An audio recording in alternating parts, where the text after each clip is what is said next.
I'm Rod Serling. You're listening to the 0 Hour. Rest your eyes.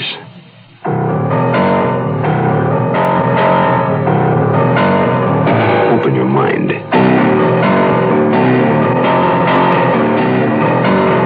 Exercise your imagination. This week, Bill S. Ballinger's study of a deadly obsession.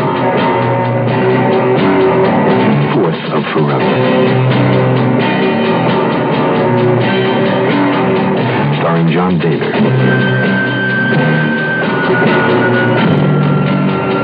And Susan Oliver.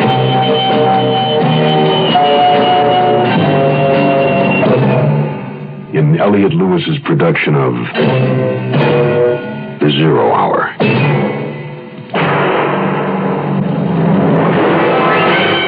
The Mutual Broadcasting System presents The 0 Hour. Sponsored in part by Ford Motor Company, Wrigley Gum, and Sign Off.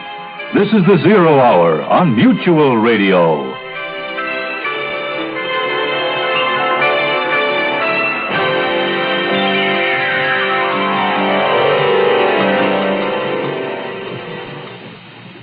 This week, a story of numbers. One man, one woman, and the desperation of their individual single desires. James Marius, freewheeler, habitual gambler, chronic loser. Lou Jackson, mysterious, feline, alluring. Two people among millions who meet in the sprawling metropolitan basin that is Los Angeles, California. A chance meeting, with the odds locked in to murder. First, a proposition to follow a man and his money for the purpose of separating the two. Second, a guarantee of favorable circumstance and lucrative just rewards. Third, a choice to share the profit or split the loss. Fourth of Forever will begin following this word. Provide for their college the safe and easy way. It's sure with payroll savings. Yeah, join that plan today. So always remember, it's a proud thing to say. Take stock in America by U.S. savings bonds.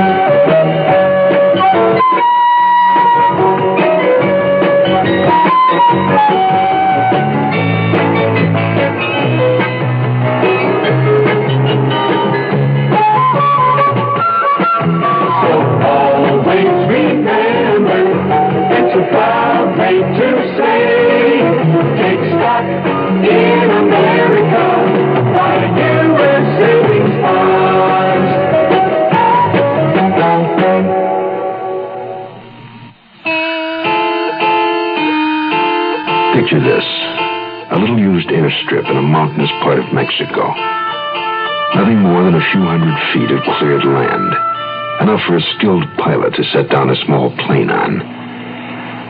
A handful of men flank the runway, their eyes to the sky. A small 2-engine plane.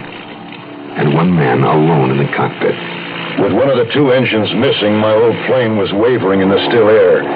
I felt her tremble through the stick in my hands as I circled over the landing strip of that miserable, desolate little field. What really worried me was the cargo. The heavy drilling machines lashed in the plane just behind my neck. I cursed myself for taking the contract to deliver the stuff in the first place. Money can force a man to do a lot of things against his will. The lack of money can make him do even more. The machinery was still lashed tight, and I had to get down fast. It was now or never. I went in. The plane was overloaded. The old undercarriage couldn't take it. It went. And then the wing dug, furrowed into the ground. And over she somersaulted with the cargo tearing free, and all hell broke loose. Incendio! Incendio! Incendio was right. The whole plane was a ball of fire. And inside, I was hanging head down, suspended by my safety belt. Those mechanisms were brave men. They got through the shattered window of the cockpit, clawing through the tangle of wire, choking with the smoke, burning themselves. But they got me out, pulled me through the window, and I got cut bad on the broken glass. But at least I was able to walk away from the plane under my own power, far enough away before the old crate blew.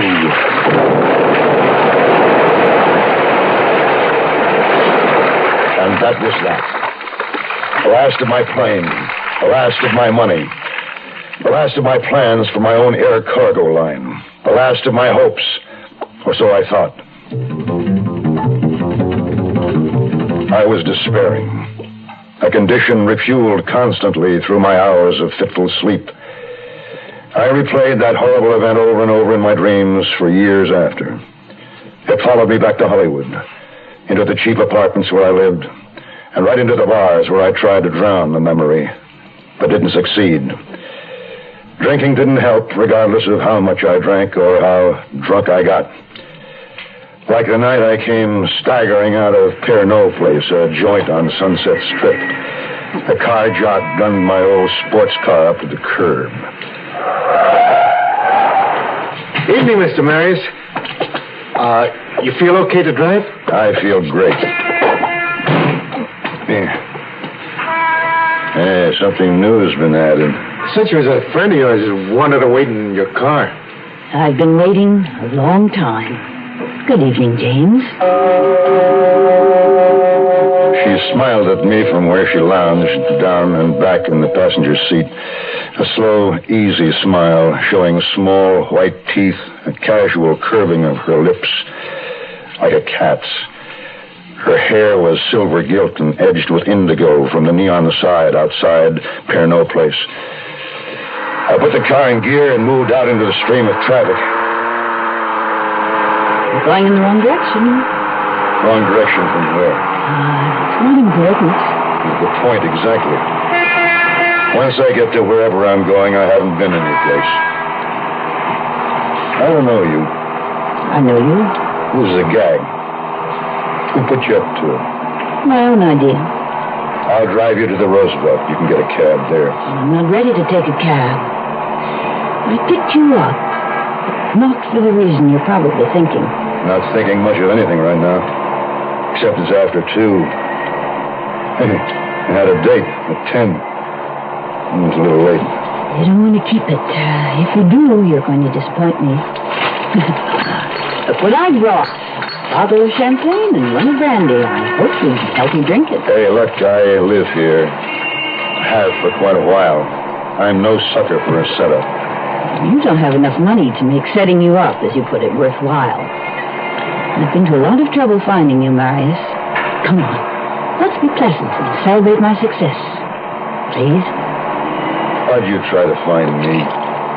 Because I think you're the kind of a man I'd like to know. That's not a reason. That's a line. That's the truth. Hey, don't look so suspicious. I am suspicious. A girl who looks like you doesn't usually just appear in a parking lot. It could almost be a compliment.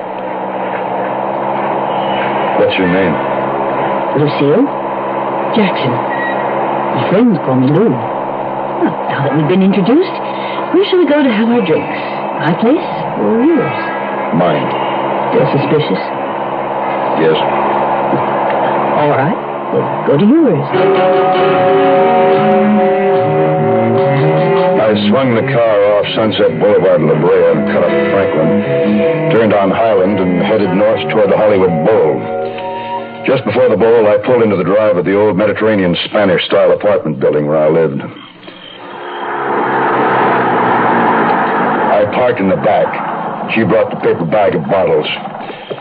And we entered the patio from a rear archway and walked along the side of a pool to my door at the far end. Inside, I turned on the light. And for the first time, I really saw her. Very tall, slender, with a centuries-old, eternally mysterious smile of feminine knowledge, wisdom, amusement on her lips. She wore black pants and a black silk blouse. A black cat. I'll open the brandy while you uncork the champagne. Here are the glasses. Lou Jackson. Sounds like every name I've ever heard. Should I know it? No reason you should. Let's drink a toast. It's your liquor. What'll it be? To your luck, James Marius. It's going to change. I'll drink to that. What do you know about my luck? It hasn't been good. But at least you've been willing to try. Have I? Mm-hmm. That's one reason I like you. To what do I owe this honor? Why should you pick on me? Well, one night I saw you at a party. What party? It isn't important. You didn't see me. You were even more drunk than you are now. I asked who you were and found out. And so you couldn't resist me. You're putting me on. I don't believe it. Here I am. Yeah, maybe. Well, I'm going to bed now. If that's an invitation, I accept.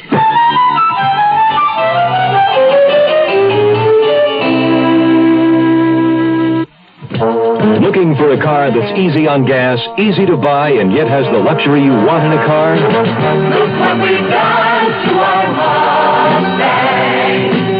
Look what we've done to that car. Well, we changed the size, we changed the style, and you're gonna like it fine. So look what we've done to that car.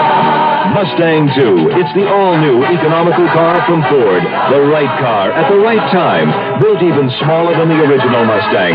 It has an easy-on-the-gas 4-cylinder engine, rack and pinion steering, tachometer, 4-speed transmission, plus a beautifully appointed interior. All standard. Luxury plus economy. That's Mustang 2. When you take a ride, you're gonna know that Mustang's gonna find. So look what we've done to that car. Mustang 2, $28.95 excluding dealer prep, destination charges, title, and taxes. See your local Ford dealer.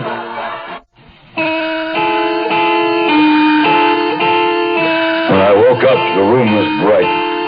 It had to be noon or later. I had an awful hangover. It took me a few minutes to remember the night before and Lou Jackson. I saw the empty bottles. They were there, but she was gone. And what else?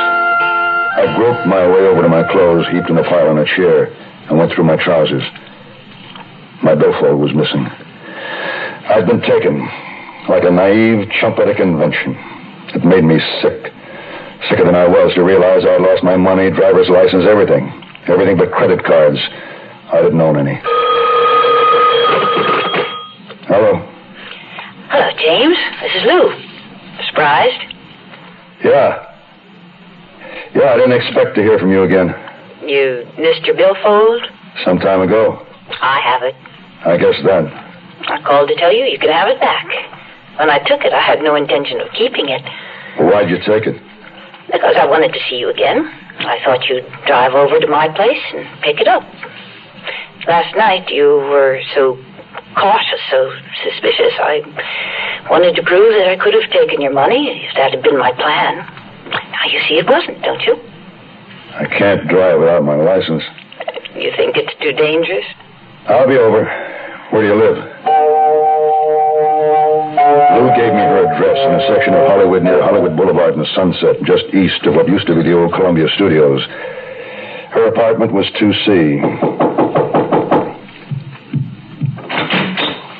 Come on, Marius.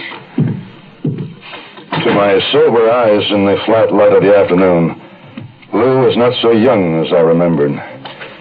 She was in her 30s, 35 maybe, but still beautiful.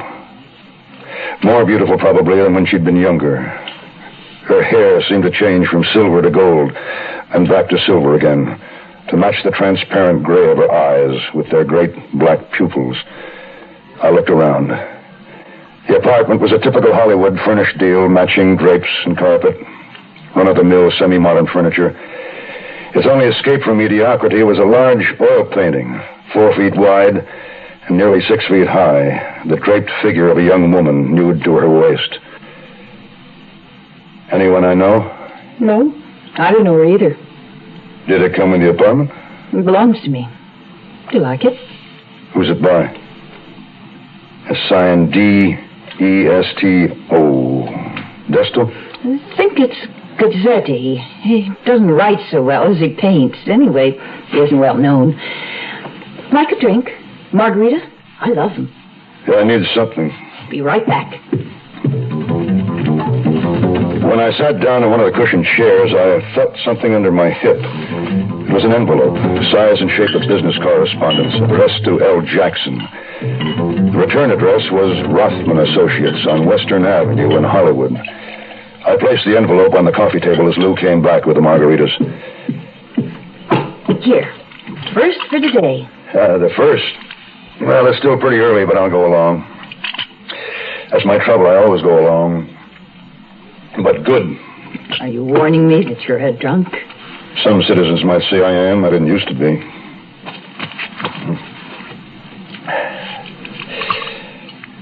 You're lovely. And the drinks are good. The apartment is cool and quiet.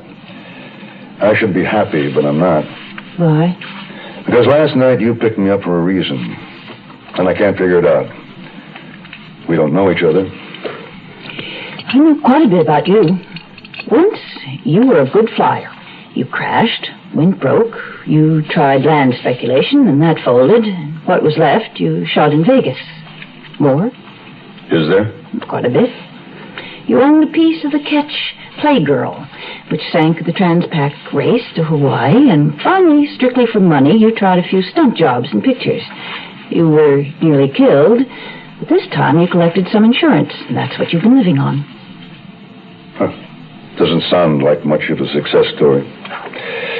Now, if you don't mind, I'll have another drink. Sit. Please.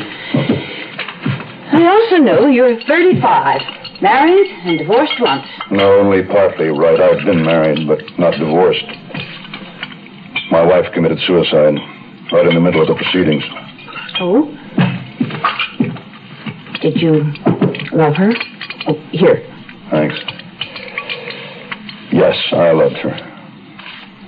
Did she love you? Well, there must have been something she loved more. You've researched me, but you haven't answered my question. Why this interest in me? I'll tell you. Because you're a gambler, willing to take a chance. I need a man like that in my life. No, wait. I'm... You think you're unlucky, had all the bad breaks. But the truth is, you are lucky. What's happened to you would have killed the average man a couple of times. And next time, you'll strike it. Really big. I know. Believe me, I know.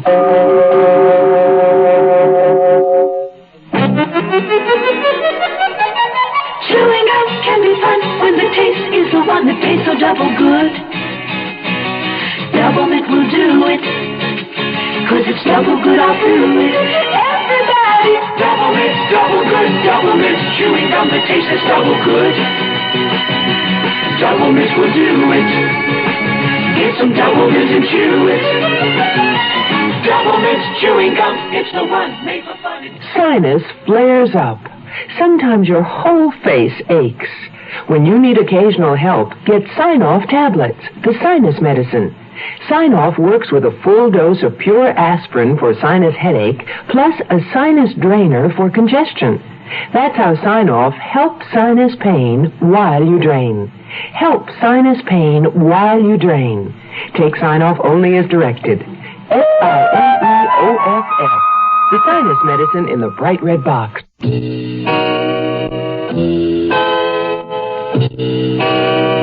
Oh, the times we had. The ordinary little apartment with drawn drapes holding the soft half-light of a marine grotto. Outside the window, the fronds of a palm rustling in the darkness. Was it that night? Or the next, or the one following that? Time meant nothing. It telescoped so that all the wonderful tomorrows were suddenly now. I had told Lou she was lovely, but I was wrong. She was beautiful. It was all so beautiful. Maybe my luck was changing like she said it would. I was falling for her hard. I wanted her. I wanted to know all about her. Tell me, Lou, what are you doing here? I mean, what do you do? Nothing, just living. My father left me a little money. I get by. You're looking very solemn again. Just thinking. Wish I knew more about you. Is that necessary? All women, any woman, will tell you only what she wants you to know. Not deliberately lying, perhaps, but changing things in her memory the way she wished they'd happened, or might have been. So you see, at best, it's not the truth, but only an impression of herself as she tells it. I could tell you that when I was a little girl, there were so many things I wanted and never had. You never married? No. I maybe did once, then I backed out. Who was he? Can't we just drink and be in love and happy to know each other? Does everything have to be put into words, explained and talked away? Let's you and I just be lovers. The days edged into each other, weeks overlapped, but there was always tomorrow. I went back to my own apartment, but Lou and I had built up our lovely routine. She filled my nights as full as, well, sex and liquor can make an addict of any man, and I didn't escape. And yet, I was always assailed by doubt. Doubt that tonight she would fail to arrive. I was frightened that she might drop out of my life as suddenly as she had appeared. She was under no obligation to me, owed me nothing. Always, however, she did come. I'd take her in my arms, and our night would begin. Tomorrow was another day. But the day finally came when the last of my money ran out. My checking account was empty. The liquor, my apartment, even my car would have to go. Tomorrow had finally arrived. I couldn't endure the prospect of life without Lou. I couldn't give her up. She had never discussed marriage, never demanded it, but keep her I must, on any terms. Waiting? I'm always waiting. You look so glum. Do I?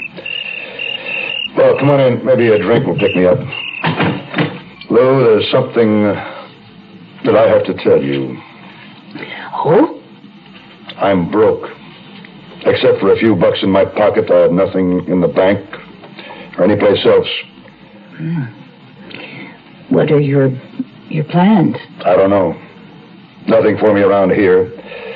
I used to have a good friend in Chicago. Perhaps he can line me up a job back there. Have you written to him? No, not yet. I wanted to tell you first.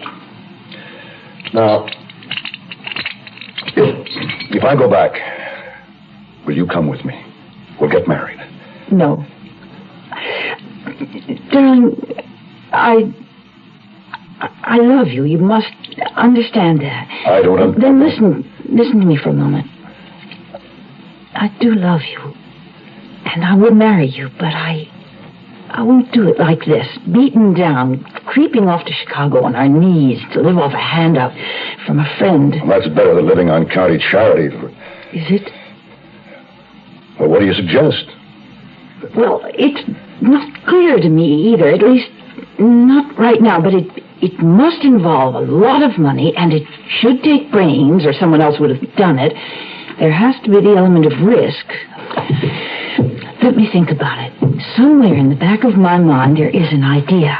Only a passing thought, really. Sit down. We'll talk about it. Please, no, it's still early. You don't have to go now. Good night, darling. I'll call you tomorrow when I know more. Know more about what? Money, love. Lots of it. At least all we'd need to be happy together. Please stay. I want you to stay. You're afraid I'll leave you because you're broke? No, that's not it. Oh, risk it, Marius. It's a good gamble. You can't lose.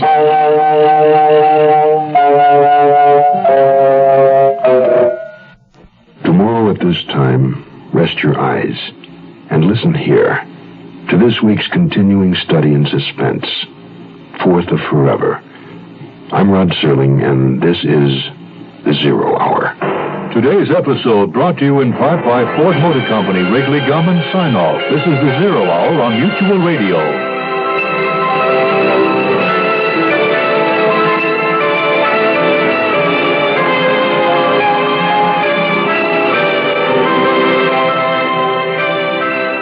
You have been listening to The Zero Hour, a presentation of the Mutual Broadcasting System in association with Hollywood Radio Theater.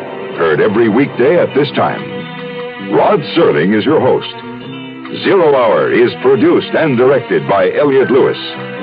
The Hollywood Radio Theater theme was played by Ferranti and Teicher and is now available on United Artists Records and Tapes. Hugh Douglas speaking. Tune in tomorrow, and once again, Rest your eyes and listen here to The Zero. This is the Mutual Broadcasting System.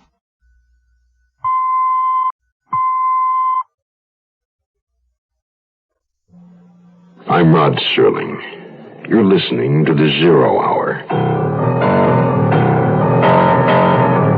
Rest your eyes.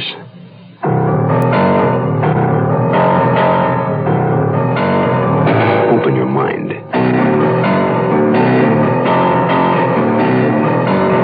Exercise your imagination. This week, Bill S. Ballinger's study of a deadly obsession. Fourth of Forever. Starring John Daner.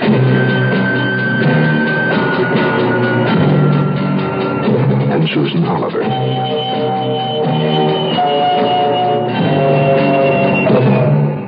In Elliott Lewis's production of The Zero Hour.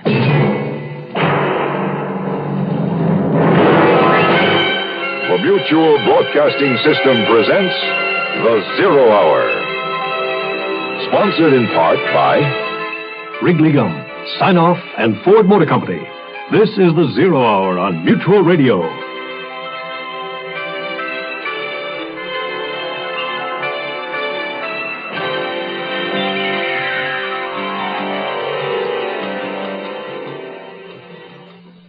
James Marius, one man alone, with a passion for gambling, a dependence upon alcohol, and a desire for one woman. Lou Jackson, one woman. A woman who knows what she wants and what's necessary to do to get it. They met in a parking lot on the Sunset Strip. The right place, the right time. For James Marius, the desire has become an obsession. But the obsession has left him penniless and vulnerable. For Lou Jackson, this is a man primed for action, not afraid to take a risk. A risk she is now prepared to ask him to take. The stakes must be high and the odds long. The reward James Marius will seek is nothing short of forever. Fourth of Forever continues in a moment. Hello, I'm Anita Kerr. The Veterans Administration says that if you are a veteran just getting home, you should talk over your future with VA as soon as possible. Find out about GI training and education opportunities. The GI Bill gives you a chance to continue your schooling and get paid while you go. And when you are finished, you will qualify for better employment and make more money than you can now. So, don't take the first job that comes along just because it's the easy thing to do.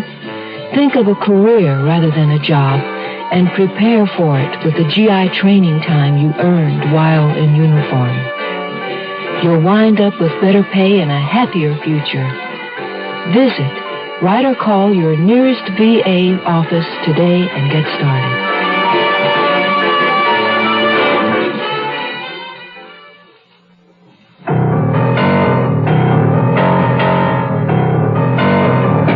I slept very little that night. My nightmare replayed in living color. All the next morning I was tense, anxious, filled with an almost evil foreboding. And yet, I couldn't help thinking about the fortune Lou had half promised. She phoned me in the afternoon. Her voice was warm and easy as always. She suggested we meet for a drink at Pernod Place. In a way, it was sort of ironic. We had first met there when I was in the depths, and now it seemed our second meeting might rocket me to new heights. Waiting long? Just got here. Sit down, darling. I missed you. All night. You wondered why I left? Understatement. Waiter. 2 scotches on the rocks. Remember what we were discussing?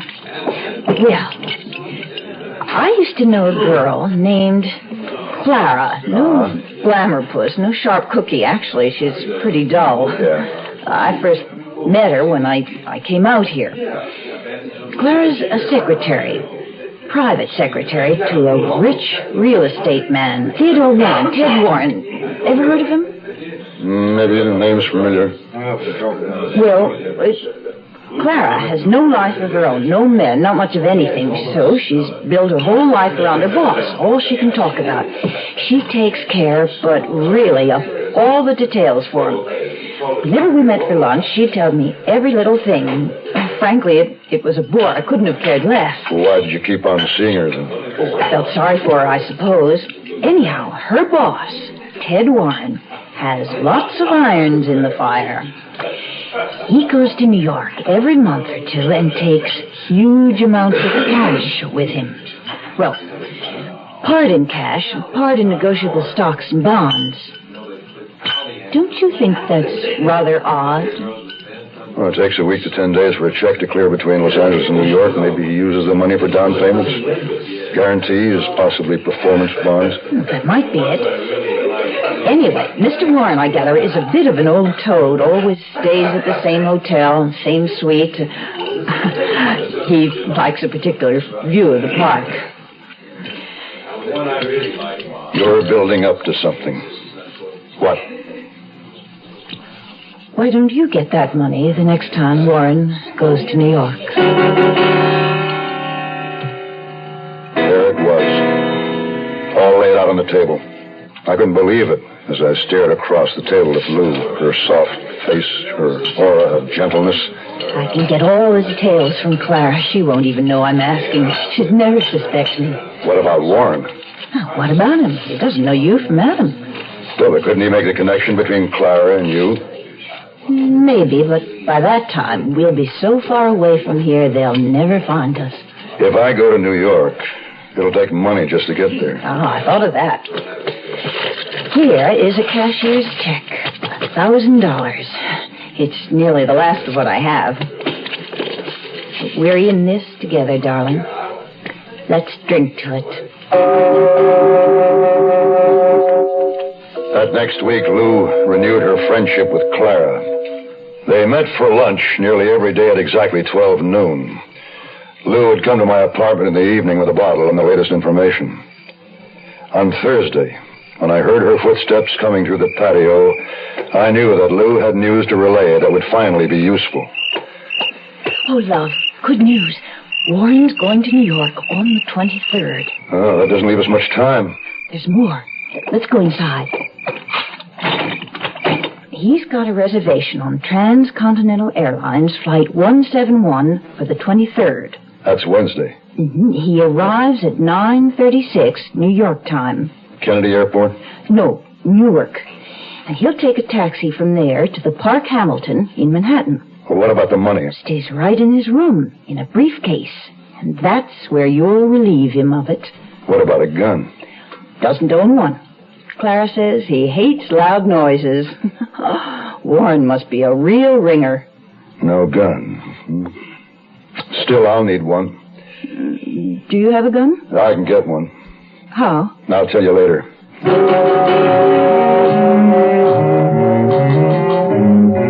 The following morning, I went out to a studio where a director friend of mine was shooting a picture. On the sound stage, I managed to lift a revolver from the props.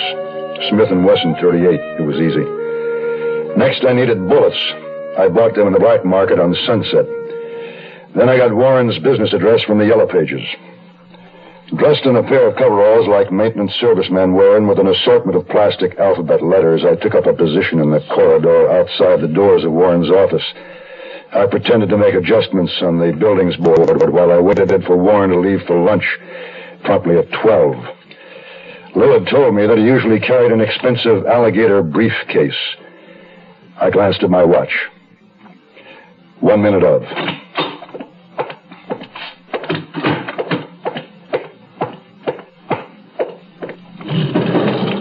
Down. It was a man with a briefcase, but I wasn't positive the man was Warren. The time was right, and he carried a briefcase, but he was younger than I thought he'd be. I went through the heavy walnut panel doors, which were lettered in gold. Theodore K. Warren, Realty. A young, pretty receptionist was seated behind a desk. Yes? Say, is Mr. Warren in? Who shall I say is calling? From the garage.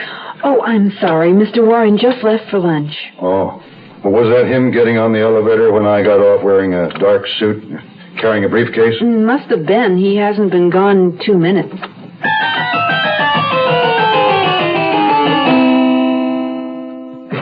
Carry it with you, bring the swimmers come. The big fresh flavor, bring the swimmers come. Carry it with you, bring the swimmers come. The big fresh flavor, bring the swimmers. Carry the big fresh flavor wherever you go, whatever you do. It's the finest spearmint flavor, the great big taste, delicious to chew. Swimmers come. Carry it with you, swimmers come. The big fresh flavor, swimmers come. Carry it with you, swimmers come. The big fresh flavor, swimmers come. Sinus flares up. Sometimes your whole face aches. When you need occasional help, get Sign-Off tablets, the sinus medicine. Sign-Off works with a full dose of pure aspirin for sinus headache, plus a sinus drainer for congestion. That's how Sign-Off helps sinus pain while you drain. Help sinus pain while you drain. Take Sign-Off only as directed. SINEOFF. The sinus medicine in the bright red box.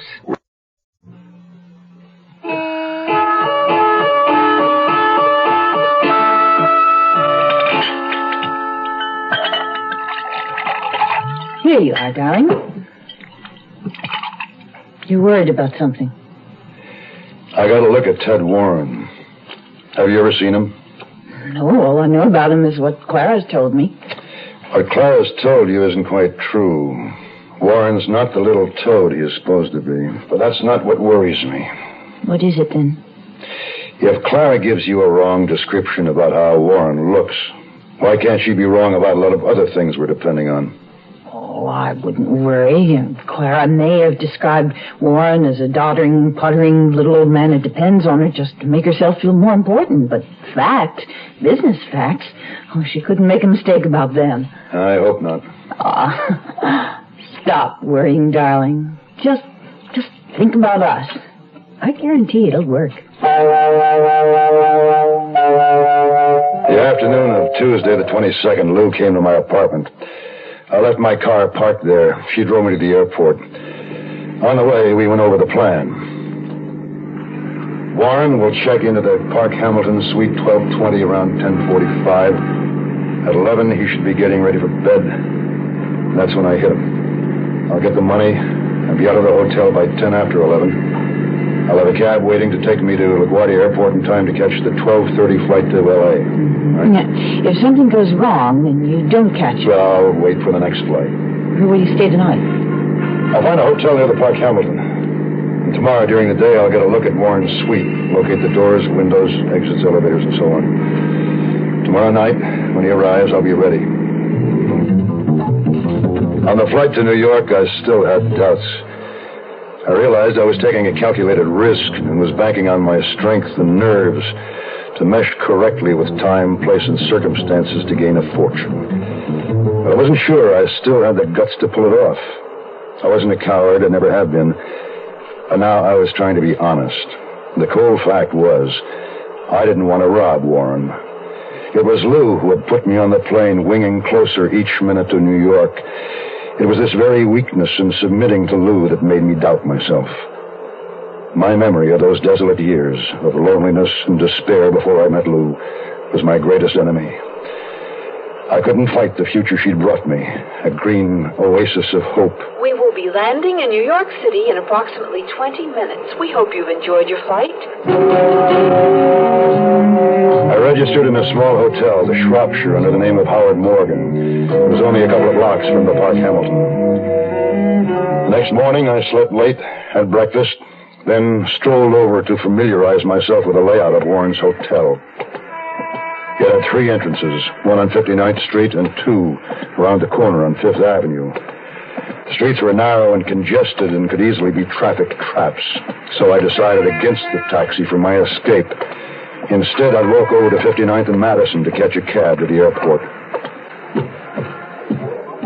The lobby of the Park Hamilton was big, ornate, with acres of green carpeting and vast walls of antique mirrored glass. It was possible to enter the hotel and go to the elevators without passing the registration desk, so I took one to the 10th floor. Most hotel rooms are numbered identically as the floors ascend. In other words, Suite 1020 would probably be the same layout as 1220, where Warren would stay. 1020 had a main door opening on the broad corridor running parallel to 5th Avenue. There was a secondary entrance and a small corridor around the corner. I decided this second door led to either a service pantry or a back bedroom. Next to it was a stairway encased in a firewell. I climbed it, 2 floors, and found myself standing outside the service door of Suite 1220. The layout of the 2 suites was identical. So I returned by the stairs again to the 10th floor, where I caught the elevator to the lobby. Then I left the hotel. I went to a drugstore and bought copper wire, adhesive tape, and a pair of women's nylons. I'd use one of them for a face mask. I passed the rest of that interminable day waiting for the inevitable night, thinking about Lou, about our future together, with enough money to live in style. I worked out in my mind how it would be when I confronted Warren. He would answer the door. I'd hold him at the point of my revolver, bind his hands with wire, and tape his mouth shut. Then lock him in a closet. It'd take him at least 10 minutes to get free. If he put up a fight, I'd smack him with a gun, knock him unconscious. At 11 o'clock, I left the bar in the Shropshire. I wasn't drunk. I returned to my room, got my gun, and the rest of what I'd need. Then I started for the Park Hamilton and Ted Warren. Look what we've done to our Mustang. Look what we've done to that car. Well, we changed the size, we changed the style, and you're gonna like it fine. So, look what we've done to that car. Ford's Mustang II, undoubtedly the right car at the right time. Built smaller than the original Mustang, with a thrifty 4-cylinder engine that's easy on gas. Mustang II is light in weight, richly appointed, has rack and pinion steering, bucket seats, 4-speed transmission, and tachometer, all standard. When you take the ride, you're gonna know that Mustang's gonna find. So, look what we've done to that car. Mustang II sticker price is $28.95, excluding dealer prep destination charges, title, and taxes. Mustang II, it's luxury plus economy at your local Ford dealer.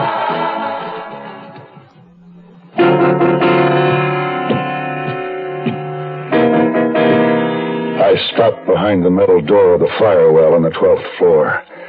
There I took off my topcoat, folded it, and placed it on the floor just inside the door. The wire and tape were in my pockets. Pulling a nylon over my face, I checked my gun and stepped out into the hall. For a moment, I stared at the door. 1220. This was the point of no return. Who's there? Mr. Warren? Sir, I'm sorry to disturb you. I'm from maintenance. What the hell's that? There's a short on this floor. I gotta check the lights. Oh, hurry it up. I'm getting ready for bed. As soon as I saw the door crack open, I slammed it back on him with all my might and knocked him halfway across the room. He was wearing an open dressing gown and pajama pants. Behind him, a hall led to a darkened bedroom. A mirror in the hall reflected the open door. Though I had the revolver pointed at his chest, he appeared more angry than frightened. What do you want? The money, Mr. Warren.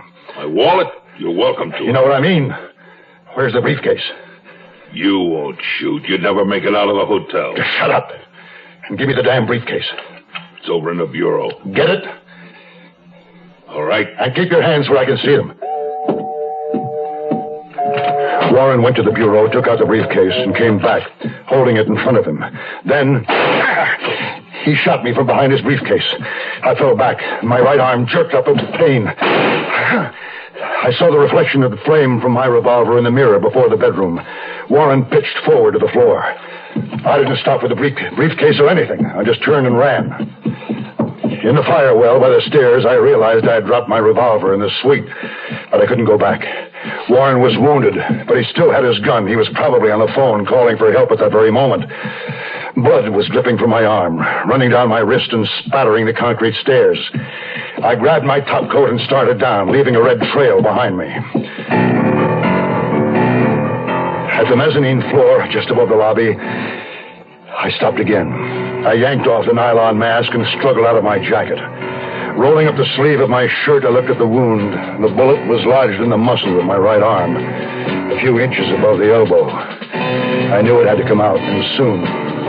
I wrapped a piece of the soft copper wire around my arm above the wound, twisting it into a tourniquet to stem the flow of blood. Then I bit into the tape, tore off a strip, and plastered it over the nylon to make a bandage. By now, my arm was stiff and throbbing. I had a tough time getting back into my jacket. I swung the topcoat over my shoulders, leaving it to hang free, and covered my wounded arm, which I stuffed in my jacket pocket for support. Then I descended the fire well to the lobby. I opened the metal door to the fire well and peered out. I could see across the lobby. Everything seemed normal. But just then, two men, unmistakably detectives, accompanied by a cop in uniform, came in the Fifth Avenue entrance and walked briskly to the registration desk. Whatever they said caused the desk clerk to start in surprise, and he hurriedly called the night manager. Then went into a huddle. Then the manager and the two plainclothesmen headed for the elevators. The uniformed cop stayed at the desk and looked over the lobby. I didn't wait. Forcing myself to stroll casually, I made it to the 59th Street entrance. Ignoring the doorman's offer to get me a cab, I headed down 59th Street toward Madison Avenue. At the corner of Madison, I flagged down a taxi and got in. Where to, Mac? What time is it? 11:30. It's too late to catch my flight. So? All right, what next? Penn Station. On our way.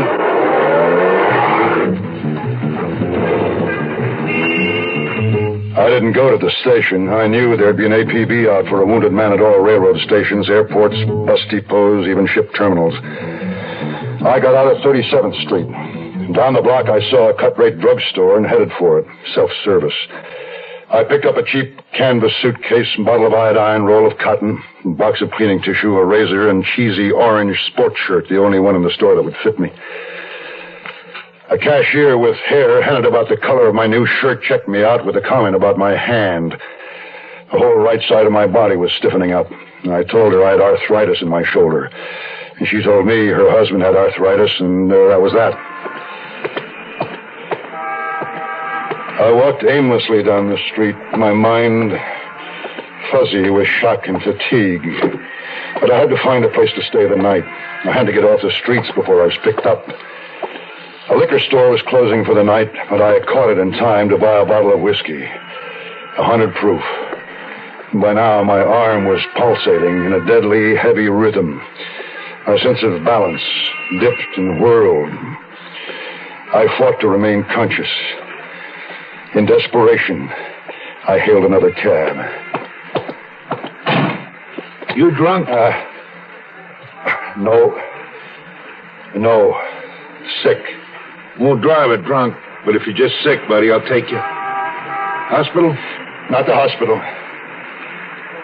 Stranger in town.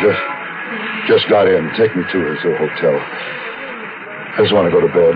Which hotel? Anyone. Just so it isn't Midtown. Some down near the village. Okay. The Archway Hotel is located on East 9th Street. It's small and secluded, with miserable little potted trees on each side of the entrance. The desk clerk watched me full of doubts and suspicion. I registered awkwardly with my left hand, signing under the name of Seaton. I explained to him that I had smashed my right hand on the train. He looked relieved and showed me my room. As soon as he was gone, I threw myself on the bed and opened a suitcase. The world was spinning like a gyroscope. I pulled out the bottle, worked the cap free with my teeth, and I took a pull. The whiskey ran down my chin and dripped to my chest. My worst fears had been realized. Clara's information, like her description, had been wrong.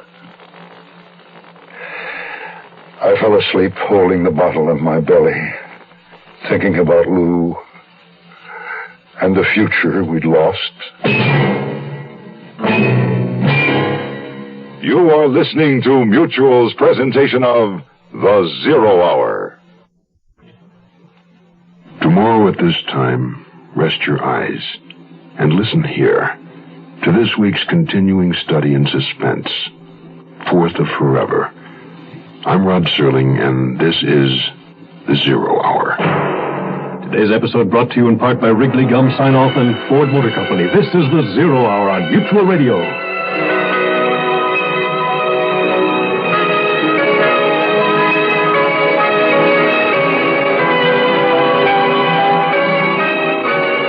You have been listening to The Zero Hour, a presentation of the Mutual Broadcasting System in association with Hollywood Radio Theater, heard every weekday at this time. Rod Serling is your host. Zero Hour is produced and directed by Elliott Lewis. The Hollywood Radio Theater theme was played by Ferranti and Teicher and is now available on United Artists Records and Tapes. Hugh Douglas speaking.